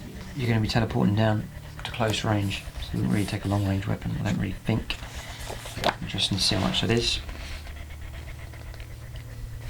15 points, I'll go with Melter, no problem at all. Because Melter's just so horrid, it's just such a horrid weapon for any army, it really is good. And the other options here is a Blight Launcher, which is decent, yes. Yep, okay. But it's for every 5, it's quite restricted. Then for every 5 models, 1 Blight Lord Terminator may replace the Combi Bolter with a Bionic Axe, or a Combi Bolter and Bow Sword with a Flail of Corruption. Yeah, so maybe we'd give that Flail of Corruption to the Sergeant or the Champion who comes with 3 attacks. Yes, because Flail of Corruption, each attack, so you're going to get 3 D3, so between 3 and 9 attacks with this weapon, which is utterly deadly. Now +2 strength, there's no minus to hit, so AP -2, 2 damage. It's a horrid, horrid weapon. So yeah, definitely Flail of Corruption to the Champion. So sort of picking out the strong stuff here. And it's nice, matches the theme for Death Guard, and it's one of the unique weapons, but that one really is good. So that's their options there. They're Cataphractus, they're 4+ invuln saves, so it's pretty helpful. Aura of Rust. Each time you make a wound roll of 6 for one of the unit's melee weapons, increase the AP of the attack by 1 as well. So Flail of Corruption is even better with these guys. Teleport Strike, disgustingly resilient as well, so again hard to get rid of. Yeah, so I reckon I go Plague Marines, a big unit of them with Lord, and then small units of them, one small unit of them just to turn up somewhere else. Okay. Okay, so next is the Hellbrute. Pretty much covered him in the regular Chaos Codex, I'm not really going to go into this one here. No, it's all the same rules, just you paint him up in that theme. Beasts of... No, he's okay, he's a sort of standard sort of Dreadnought. Beasts of Nurgle. This unit contains 1 Beast of Nurgle and include up to 8 Beasts of Nurgle. Each model attacks with putrid appendages. Putrid appendages. Probably over here. 38 points a model, including your war gear. 5 wounds for these, strength 4, toughness 5, 4+ to hit and combat, movement 6, D6 attacks. Putrid appendages is standard, but it is 2 damage. You reroll wounds. No, they're not bad. No, they're okay. Attention Seeker. Attention Seeker. Beasts of Nurgle sometimes feel left out of the fun, and so bound forth to join in whenever they can. This unit can perform heroic intervention as if they were characters. Ah, crazy. Got 5+ invuln. A lot of wounds to get through on them. Deadly Slime Trowel or D6 for each enemy unit that falls back within an inch of this unit suffers a 4+. On a 4+, it suffers a mortal wound. Yeah. Okay. Okay, interesting. Then you've got Possessed. Usual rules for them, as in the Chaos Codex. Right, so some nice, unique units now. The Putrid Bloat Drone. Yeah, so you get this one in with the Dark Imperium set. It's an amazing model. I've heard they're pretty good, we'll have a look. So, Putrid Bloat Drone is 99 points. Okay, Weapon Skill and Ballistic Skill 4+. Toughness 7, 10 wounds, it has the chart, Bishop 8 and a 3+ save. So, movement is 10, so pretty quick actually. Strength 6 and 3 attacks. Okay, I'm interested to see what this thing does. It's armed with 2 Plague Spitters and a Plague Probe. So, just get points here. You have to pay 17 for the Plague Spitter. And the Plague Probe is 25 points, so 140 odd points you're on now. This thing. Okay, so the Plague Spitter is range 9, assault D6. That's like a heavy flamer. Oh dear, not that great. And the Probe is a melee weapon, it's -2, and it's D3 damage. And rerolling ones. No. And you get 3 attacks this thing, and as soon as you get to 5 wounds, you drop to 2 attacks, and then 1 attack with 1 or 2 wounds remaining. Not that great here. Let's see what else you can do. So you may replace... Oh, it's got 2 Plague Spitters. Oh, it's 2 Heavy Flamers. So it's pretty resilient if it's charged. That's an advantage for Overwatch. 2d6 worth of hits. That's strength of the user, which is strength 6. Right, okay. -1 damage. It's not as bad then. But then you've got to pay an extra 17 on top of that, so you're looking at 150 odd points now. But you can replace both the Plague Spitters with a heavy Blight Launcher or a Flesh Mower. So the heavy Blight Launcher is range 36. Cool. Assault 6, so 6 shots, not bad. Strength 6, AP -2, and D3 damage. Heavy Blight Launcher. It's 35. Yeah, but just 2 lots of 17s, so pretty much a straight swap if you want to go for a bit more long range support with that thing. Okay, one advantage of that is your damage affects your strength, so you're not going to be as good in combat, and the strength affects the ability of your Plague Spitter. And your attacks will drop right down as well, so melee may not be the best option for this. So if you go for the heavy Blight Launcher, which is long range, you can tuck this thing behind cover, giving it a 2-up save. There's a lot of wounds for your opponent to try and get through, 10 wounds. And then at range 36 you can chuck out 6 shots a time. At strength 6, -2 to hit, -2 on the AP and D3 damage. No matter how much damage you take, you'll be on the last wound, you're still going to force to hit. Just an idea. A Flesh Mower. No, this is better. Is +2 strength. So now you're on strength 8. And if you go all the way down the scale, you'd be on strength 4 +2, strength 6 at a minimum. It's -2, double damage, it's 2 damage. It's a plague weapon, you reroll on your ones. Each time a foe to below drone fights, you can make 6 additional attacks with its weapons. All of a sudden, you've got tons of attacks. The Flesh Mower is pretty good, actually. It's not a bad unit now. How much is this in points? 12 points. Wow. So, yeah. So the Plague Splitters, you may replace both of the Plague Splitters and just take a Flesh Mower. You do have to pay for the probe still, though.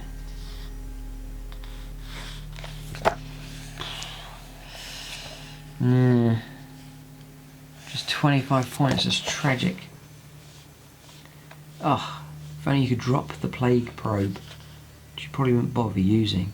Oh dear, it's a terrible waste. That 25 points for a weapon you're probably never going to use in combat if you take the mower.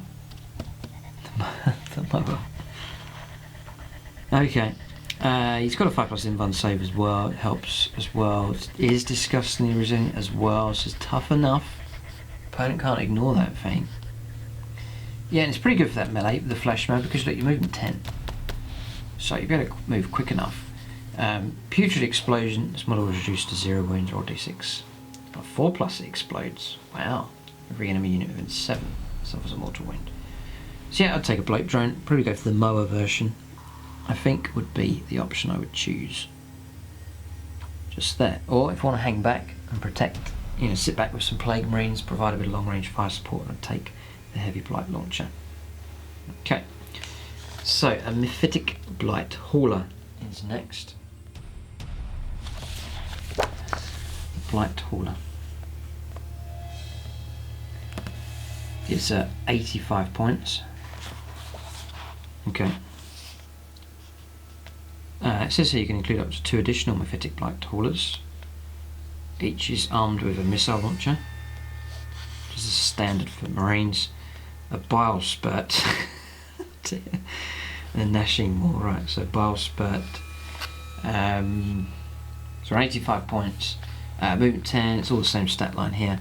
This is interesting stats because strength 6, toughness 7, 8 wounds, there's no damage bracket here.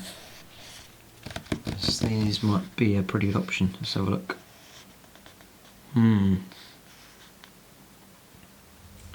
Gnashing more. Okay, so gnashing more is 0, still on 85. Bile spurt. That's 5 points, right? So 90 points. And then the missile launcher. It's probably going to be something here. 25, right? So 115, I think. 115 points. It's a cheap enough unit with loads of wounds, actually. So for that, you've paid the points. Oh, hang on a second. You've got a multi-melter in here as well, which you're going to pay 17 for. 27 points for. Actually, it's not so cheap now. It's 140 points. 135, right. So, you know what the multi-melters. Yeah, it's not a melter, sorry. It's a multi-melter. Range 24, heavy 1. It's not so good if you move. No, just checking. Usually as a rule here, try tracked. This unit does not suffer the penalty for moving and firing heavy weapons. Right, so you're always going to hit on 4s. So it's not so bad. And the damage to that is strength 8, it's -4 on damage, d6 as well. So it's a nice to have a multi-melter, so that's a good weapon there. So I take it comes with the missile launcher as well, which again, strength 8 -2, d6 damage. This is well armed here. No, stick this behind cover.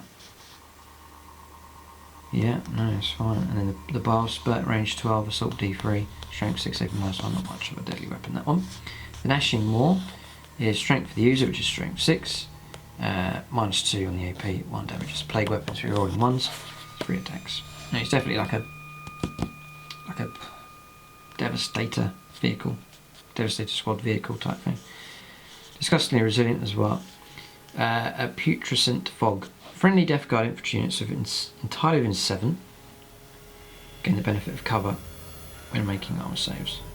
Wow, so this is to advance. You know, have a unit Plague Marines within 7, and have him in the middle, advancing forwards. Be careful of explosions though, on a 4+, there's 1 more to wound. Trilobe, add 1 to all hit rolls made for this unit whilst it contains 3 models. So you take a battery of 3 of them, which would be pretty effective. You know, 3 multi-melter and 3 missile launcher shots a turn. Yeah, take on pretty much anything. And you're going to be paying out about 400 points for that. You know, 400 points, but you're getting a lot of firepower, a lot of wounds, and resilient enough. No, you should have them on your backfield, providing fire support and moving up with your army as well, because there's no minus to hit. 5+ inbun save available for them as well. Try track, there's no minus for shooting heavy weapons, and then foul stench, you must subtract 1 for any hit rolls that target this unit in the fight phase. Okay, so there's a bonus for them as well. Yeah, so they're not a bad unit there. The Blight Haulers. Let's just try and get our distinctions here with our units.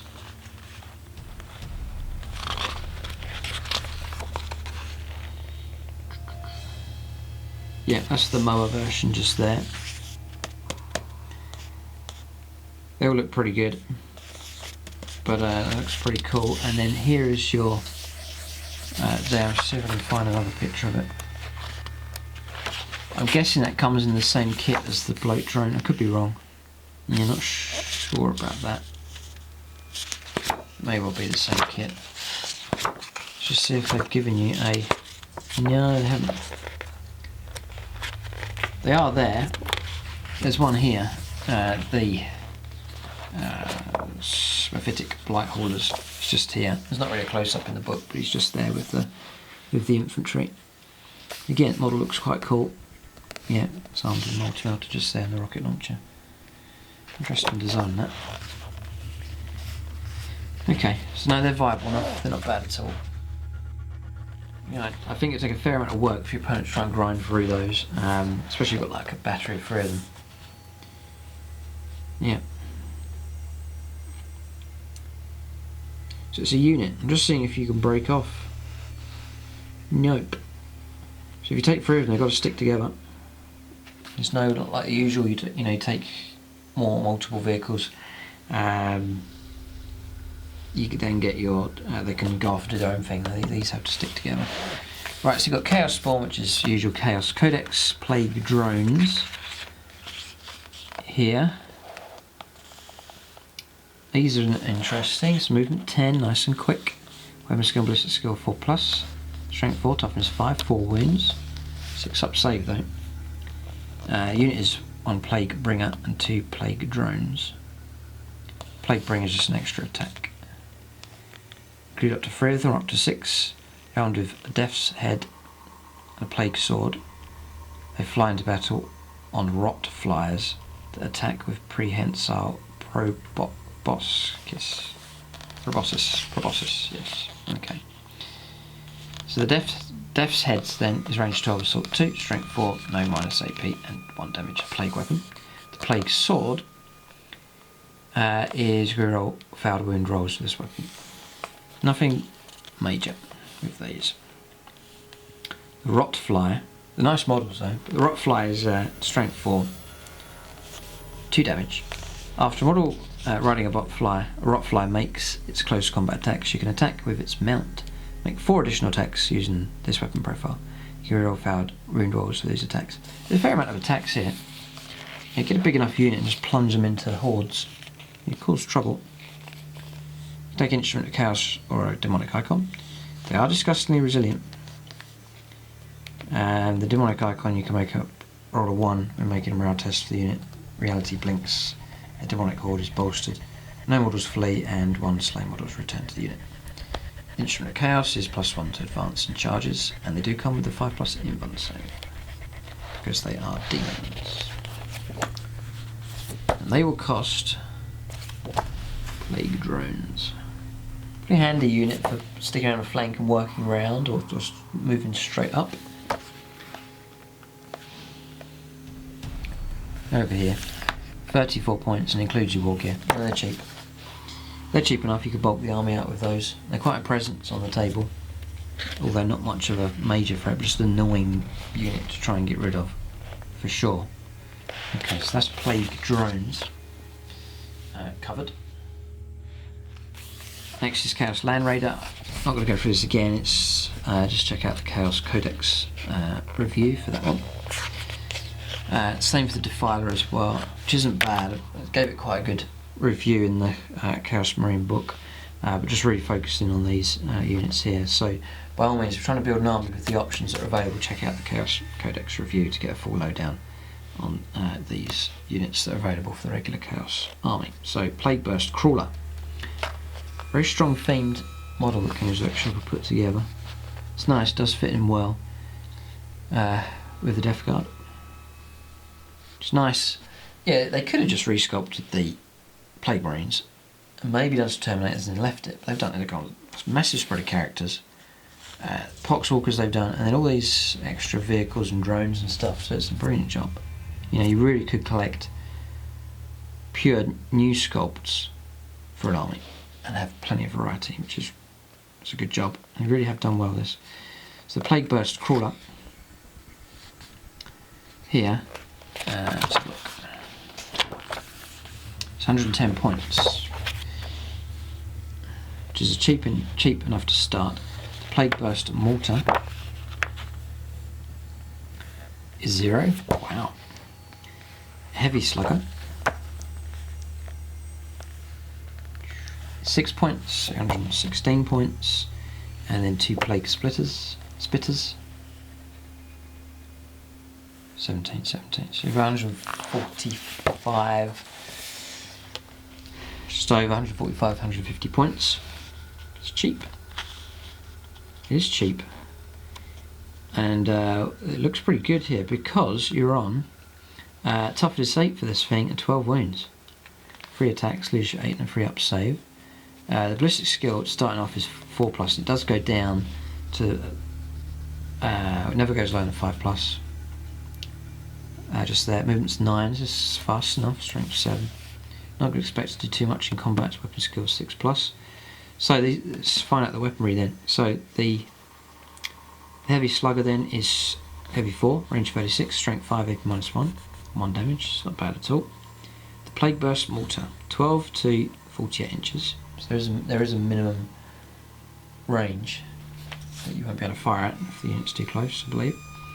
Heavy D6, that's one problem, but it's mounted on a cheap enough vehicle. You know, your range is brilliant, so you could have a few of them, a battery of a few of these, and just, you know, it's going to build up. You roll badly for one, you're going to roll better for another one. Strength 8, nice high strength, -2, and then on the AP, and then D3 damage. It's a plague weapon to reroll 1s on your wounds against anything. This weapon can target units that are not visible. Right, it's helpful enough. See, the whole time I've been doing this review, I'm trying to think of the overall strategy if I had an army of these. I think I'd just try and play them just to grind the opponent down and just absorb the damage better than the opponent can. So you want a decent output for shooting with these, for sure, so these would help. That's some of the other units we've looked at. And then also the ability to fight in combat, pretty good. And then to be resilient in both, to absorb firepower, to absorb damage in combat. So kind of mix, it'll be a mixed army of the two aspects I think I'd go for. Wouldn't play defensively with them, wouldn't play all out assault, play them somewhere in the middle, similar to Necrons, I think. So then Plague Splitter, and again you want to get close to this, 9-inch range, assault D6, when it's going to be 2d6, because you've got 2 of them, AP -1, and auto hits on the target. So the vehicle's nicely protective in Overwatch as well. So you can get it in there, mix it in, medium, short range. If it gets charged, it can protect itself pretty good. Okay. The model may replace its Plague Splitters with 2 Entropy Cannons. Not seen this one yet. 20 points each, expecting something better here. It's going to be 40 points instead of 34. Yeah, it's not too much difference. Heavy 1, strength 8, AP -4, and D6 damage, and its range 36. Nasty weapon. So it's heavy. There's no benefit here. So it means if you move, you're going to be hitting on 5s, which is a shame, but not very reliable for shooting. I get the impression not really going to be. If you go head to head with an opponent at long range, firepower, you're going to come off worse. The ballistic skill is usually lower for these. Just don't have the firepower. So you can't play defensively like again and try and exchange firepower with guard and Tau and so on. You have to get up closer to be more deadly. So Entropy Cannon doesn't really fit that role. You know, your army's probably going to be on the move, 5s to hit each time. Probably would stick with the Plague Splitters, which are assault weapons. Because this model can move quick then, I believe you could then go, yes you can, these are auto hits. So this, you could go 10, sorry 9 inches, advance, D6, and then still get your auto hits, 2d6. Plague Splitters is the one I think to go for. And the other cool thing is that people look at this type of vehicle and think, oh look, it's a vehicle, it's armed with heavy weapons, probably going to keep it at the back, and then shock horror, get as close to the opponent as you can. If he charges you, he's going to get hit really bad, and then if you get close, you can flame stuff and get to ambush stuff. You know, move 9, d6, and then go 9-inch range on top of that. It's nasty. I'm wondering, does it fit? Yeah. No, I rate this vehicle. I think it's pretty good. Because it's got the big mortar on the back, you think, he's going to keep those at the back. But not necessarily. Or advance halfway and then park, keep still, and then keep your ballistic skill as good as possible. Do it that way. Interesting, this Plague Burst Crawler. A lot of wounds though, a lot of toughness for this thing.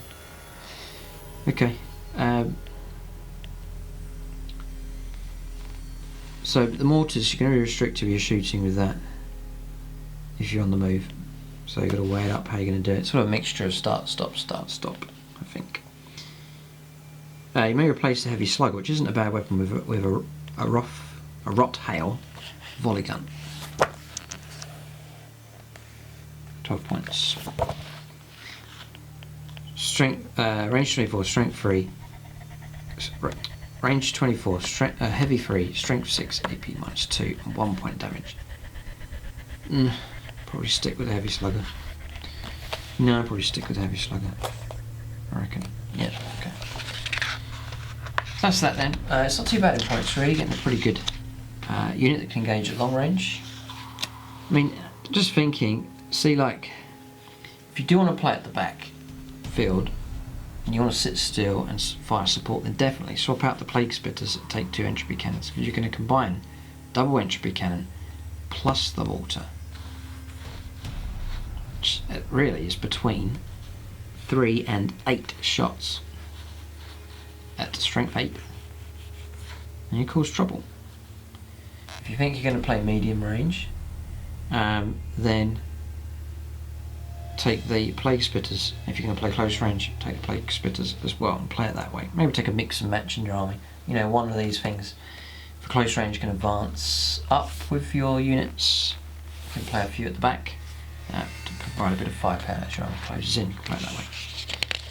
So Defiler, we've said, we're covering the Chaos Codex, Chaos Predator, Chaos Rhino. Okay, so we'll leave those just there, just the usual rules then. So that leaves us with Mortarion himself. So I've heard James talking about him, saying how good he is. We'll take a look here. So it will be a fixed amount of points, no doubt at the back. 470, so if you're going for a 2,000 point army, it's almost a quarter of your points, but it's obviously a presence on the table. So it's handy that they've got something big here, at least one thing that they can use to take on something like a Shadow Sword or an Imperial Knight, something like that, something big that you can use in your force to try and equal your army out against the opponent has something big in return. So check out the rules then for Mortarion. Expects him to be pretty good here. So he is weapon skill and ballistic skill 2+, as you'd expect. Strength 8, toughness 7, 18 wounds to try and get through.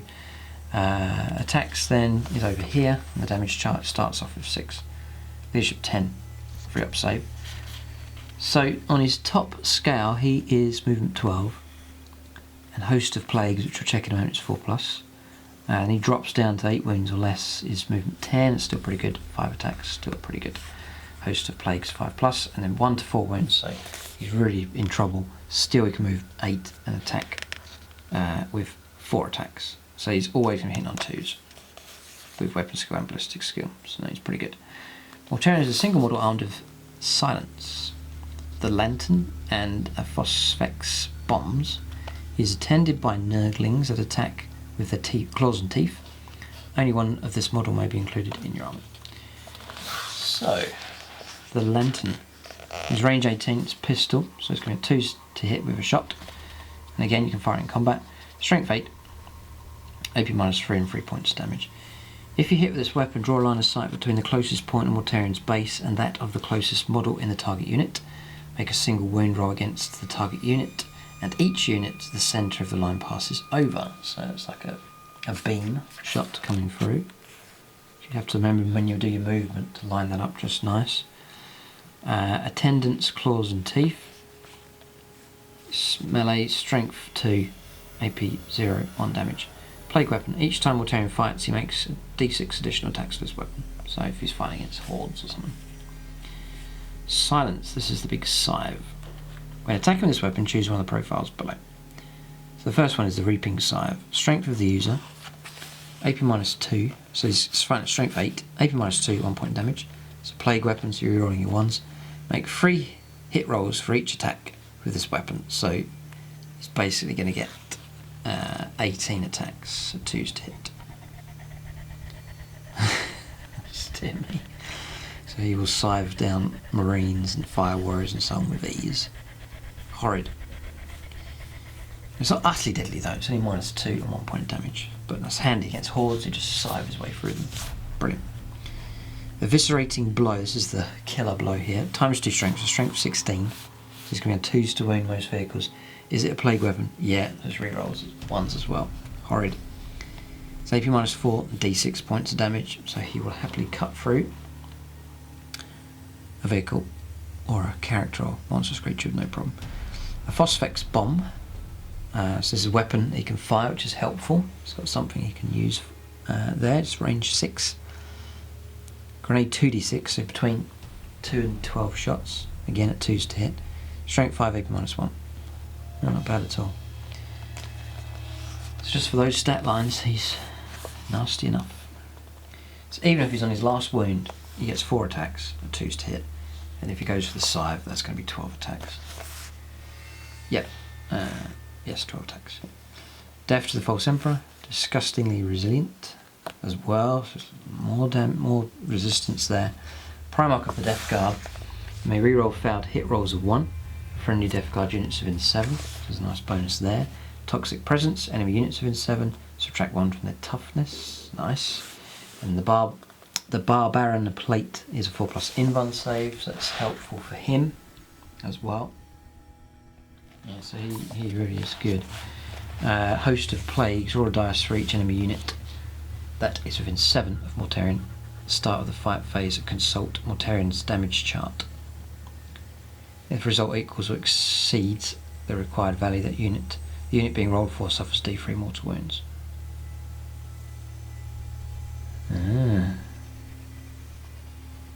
Required value, okay. So now he loves getting stuck in, that's for sure. Against multiple units, no problem at all. Putrid Demeyers, this is if he dies. Loses his last wound. After failing his disgustingly resilient roll dice, before removing him from the battlefield, and 4+ he explodes. Showering all nearby in putrid filth and disease. Each unit within 7 suffers D3 mortal wounds. Unless it has an Nurgle keyword. Cool. A Psyker as well. You can manifest up to 2. You can attempt to deny 3. Wow. You know Smite and 3 powers from the Contagion discipline.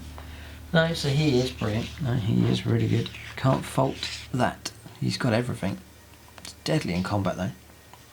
So that's what you're looking to use him for. So for that reason, if he is that way in combat, I reckon the strategy I would go for is to take him, support his attack with Terminators of the various types, and then have an advancing line made up of Plague Marines, Poxwalkers, all on foot moving up, some of the vehicles and drones to follow up behind and give fire support and then close in for the kill.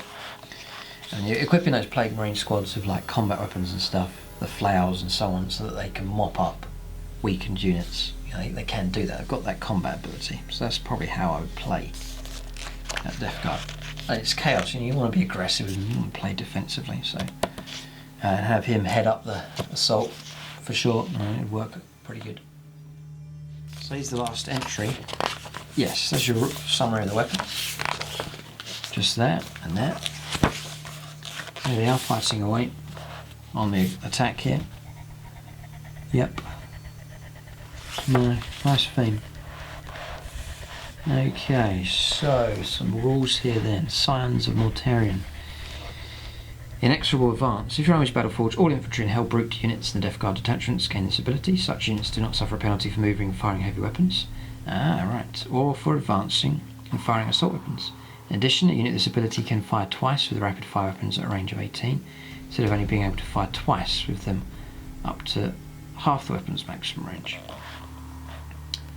Right, so there's your encouraging you to do this advance with these. So again, that theme of, yes, some units to land nearby and cause trouble, but then another part of the army to advance. You get bonus for doing that. Plague Host. If your army's Battleforged, all troops in Death Guard detachments gain this ability. Such units are in range of an objective marker. Controls that objective marker even if there are more enemy models in range of it. So it's the old objective secured for them, so they're going to give it to everybody. Apparently it's FAQ'd, everyone gets it now. Anyway, so Warlord traits here. Yeah, I was just about to ask the question, what if you take Mortarion? It's down here. Mortarion gets Arch Contaminator, So remember that, you know, using his rules, remember to refer back to here, he gets the extra bonus for that. Then Typhus gets Living Plague.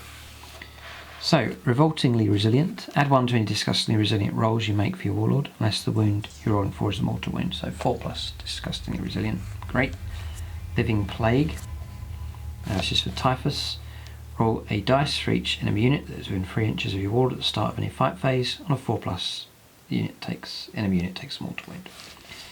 Tainted Regeneration. Your Warlord regains 1 lost wound at the start of each player's turn. I like that one, that's cool. Hulking Physique. Add 1 to your Warlord's toughness.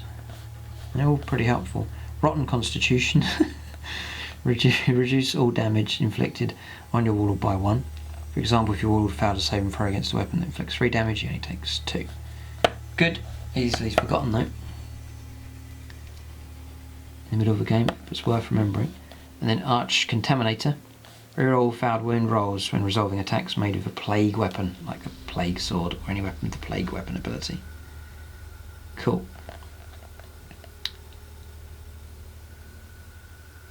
That's all failed wounds, not just ones. Wow. For any friendly Death Guard units within 7. Whoa, it's just a massive bonus, that one. The Arch Contaminator, pretty good. That one. Nice bonuses, yes, they're not bad. Stratagems, interesting here. Yeah, you get two sides, not as many as other factions, but it's a nice spread here. I've found these interesting. These are fascinating. I can't wait to see some of these for the other codexes. But with all that we've seen in mind, let's see what kind of strategies you can employ now with the stratagems for Death Guard. So, I mean, this video is designed to help you out, especially if you're thinking of collecting these. You think, oh, what direction should I go? I want to have a nice army, sort of competitive, just to give you some real insight into what you could potentially do. So, stratagems then. 3 command points gets you Nurgle's Rot. It's quite a lot of command points, that. The stratagem can be used once per battle. In a shooting phase, select a friendly Death Guard character or D6. Every unit within 7 of them on a 4+ unit being rolled for suffers D3 mortal wounds. Nurgle models cannot suffer wounds from Nurgle's Rot. In fact, they find it rather refreshing. Death Guard character. D6 within 7. Not bad. If you find yourself in the middle of something, you could play that. It's quite a heavy cost, but you could cause trouble.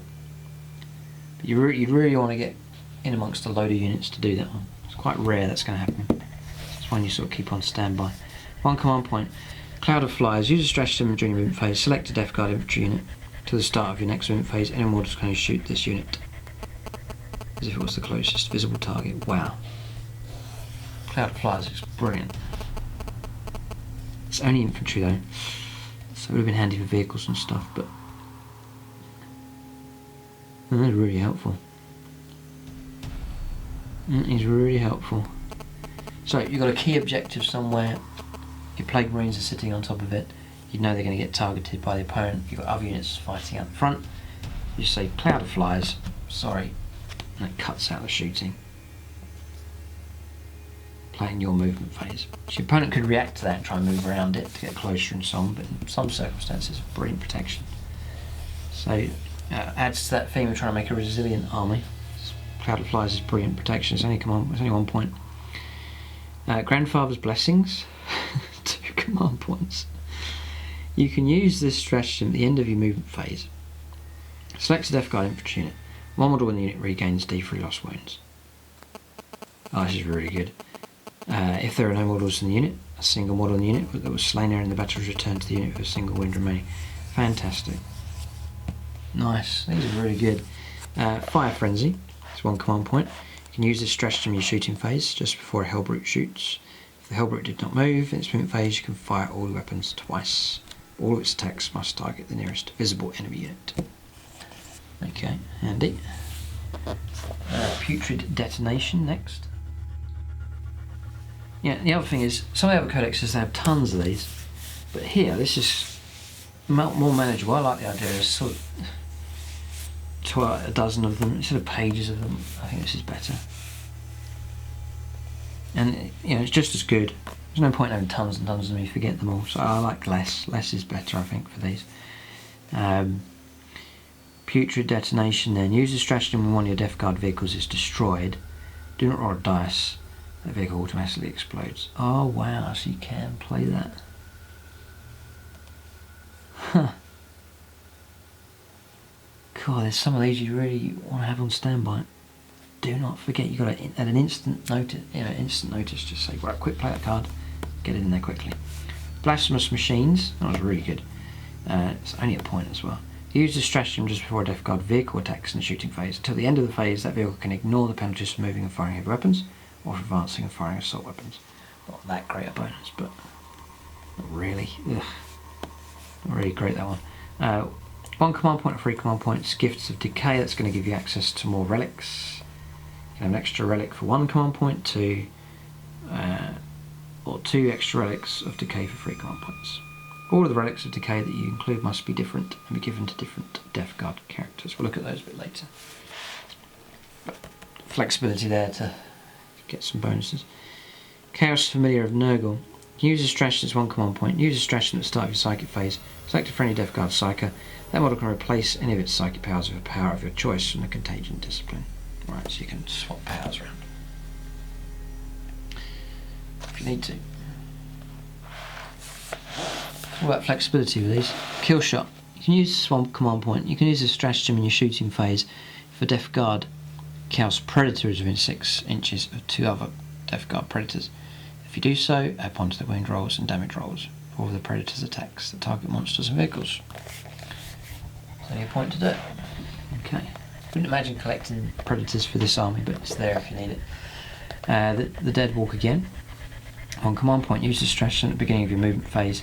Select a unit of Poxwalkers. Until the start of your next movement phase, replace that unit's Curse of the Walking Pox ability with the following. Each time an infantry model, other than a Poxwalker, friend or foe, is slain within 7 inches of the unit, add 1 model to the unit.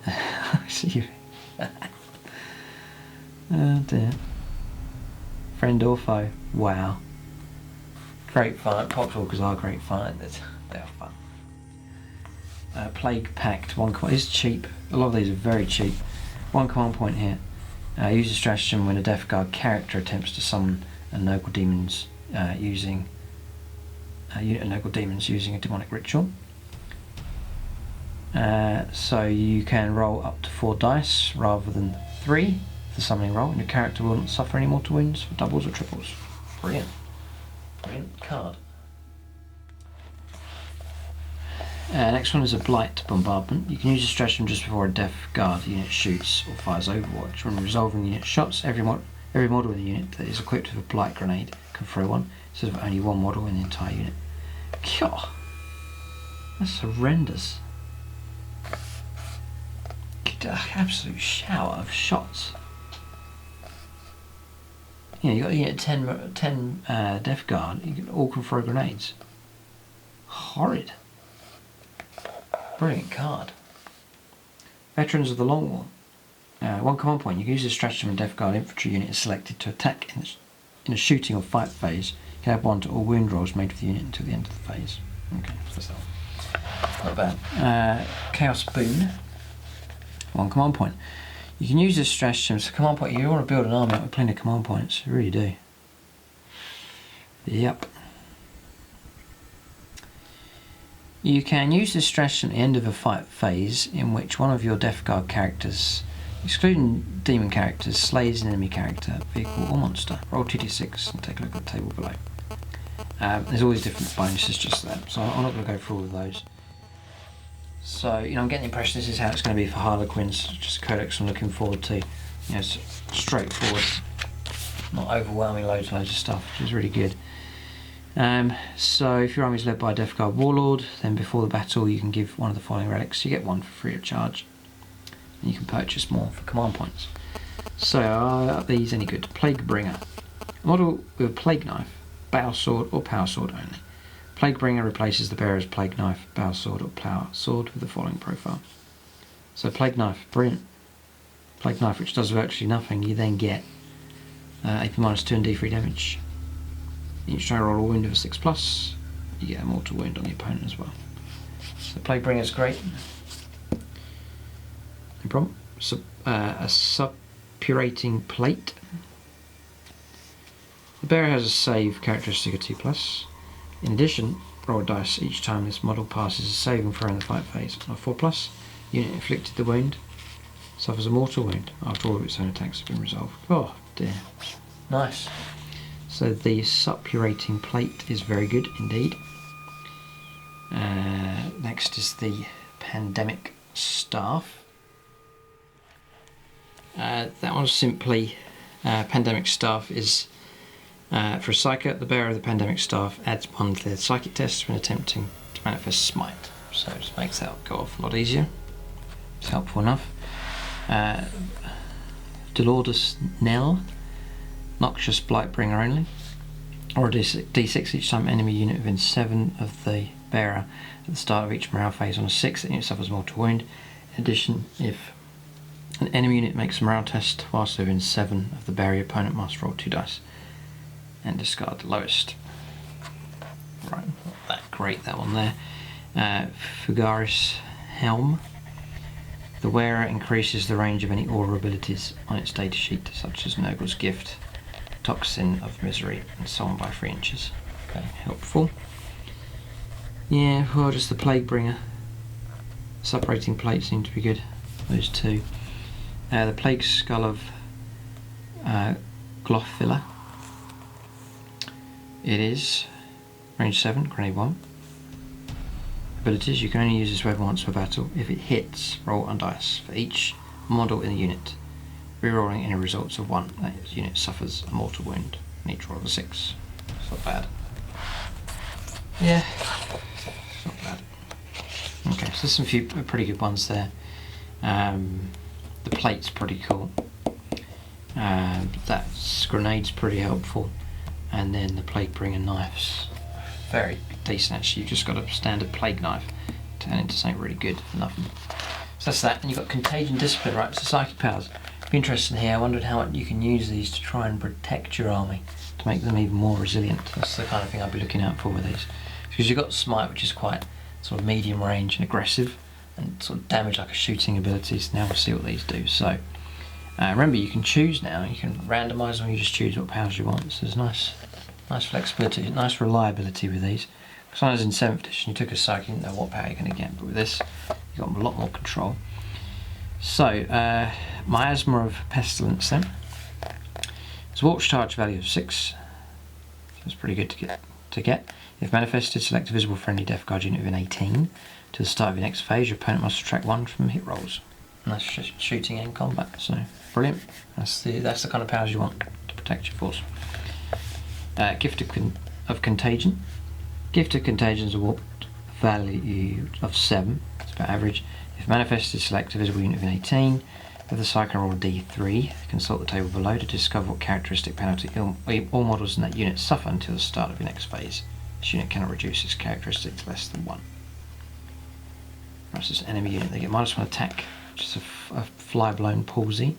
Muscular Entropy is -1 strength. Liquefying Ague is toughness, -1 toughness. Yeah, helpful enough. Next is Plague Wind. Has a warp charge value of 5, so it's easy. If manifested, select a visible enemy unit of 18. Roll 1 dice for each model. On 6, it's mortal wounds. Now that's easy to go off and quite deadly, that, especially against larger units. Yeah, you get some real surprises in that as well. For example, if you roll up a 10-man tactical squad and all of a sudden roll 4 6s, it cause trouble with Plague Wind. Or your opponent's got a massive Horde army, unit of 30, whatever it is nearby, with an 18, and then just roll 30 dice, and get tons of 6s. Cause trouble, so Plague Wind's not bad either. If you're playing that every turn, it's gonna be pretty good. Blades of Putrefaction. It's a warp charge value of 5. It's pretty easy to get these to go off, most of these powers. If manifested, select a visible friendly Death Guard unit within 18. Till the start of your next psychic phase, add 1 to all wound rolls made by that unit in the fight phase. Furthermore, any wound rolls of 7+ made for that unit in the fight phase of a melee plague weapon, i.e. a plague sword or any weapon with the plague weapon ability, inflict a mortal wound on the target in addition to any other damage. That's just an enhancement there. Putrescent Vitality. So walk charge value of 6. If manifested, select a visible friendly Death Guard unit, infantry unit within 18. So again, 18 inches seems to be common here. So again, encouraging to get that sort of medium range, middle of the table kind of distance. Until the start of your next psychic phase, add 1 to the unit's strength and toughness. That one's good. Really good. Curse of the Leper. So walk charge value of 7. If manifested, rolls 7 dice. The closest visible enemy unit within 14. If the psychic suffers a mortal wound for each roll that exceeds its toughness characteristic. It's got to exceed. So you really want to go after a unit that's really toughness 4 or less. I'm really going to go after character, big tough things, but toughness 4 or less. Toughness 4 exceeds, so you're going to need, toughness 4 eats 5s or 6s.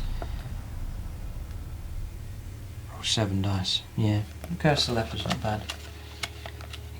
Again, you can stack it up with, for example, Plague Curse of the Leper and Smite on top of that. You're just going to start dealing out trouble and Plague Wind.